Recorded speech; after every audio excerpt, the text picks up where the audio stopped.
we're doing this. We're going to use trig identities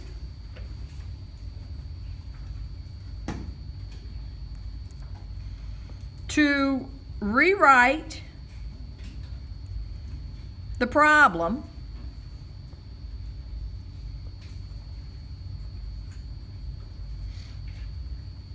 into one where we can find the integral.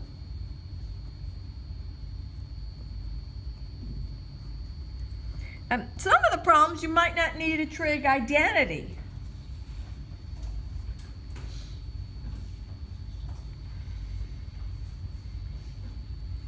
But here's an example.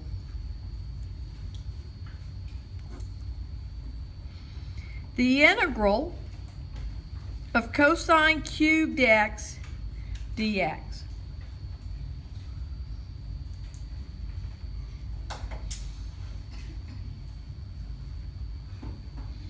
What I'll do for this problem is I will factor off a cosine x. So the integral of cosine squared x times cosine x dx.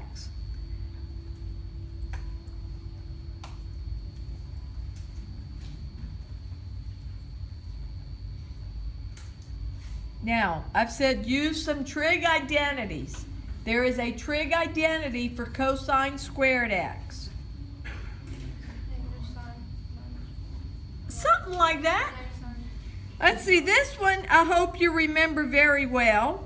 Sine squared x plus cosine squared x equals what? 1.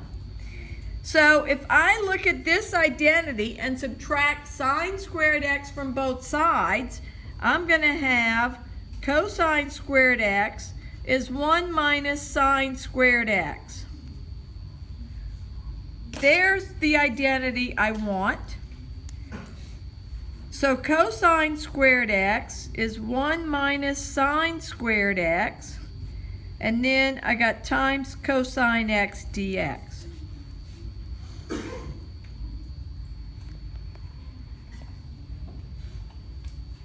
From here, it's a u substitution from here. So I'm looking at this sine squared x. In fact, I'm going to write in this step.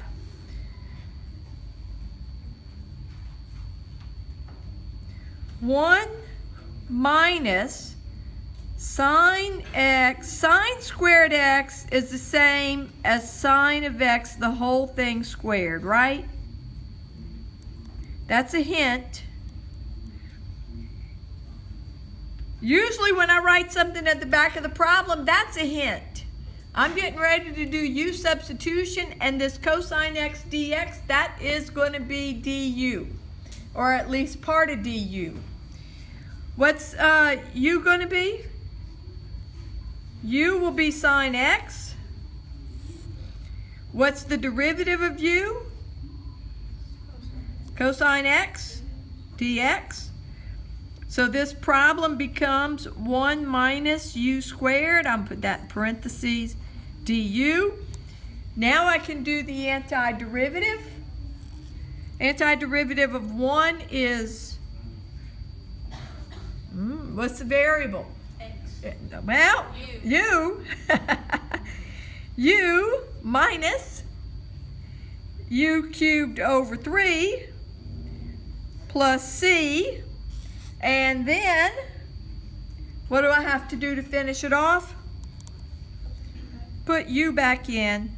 Sine of x minus the sine of x. I like to put it in parentheses in calculus and put the exponent on the outside. There's the answer. You could write it like this.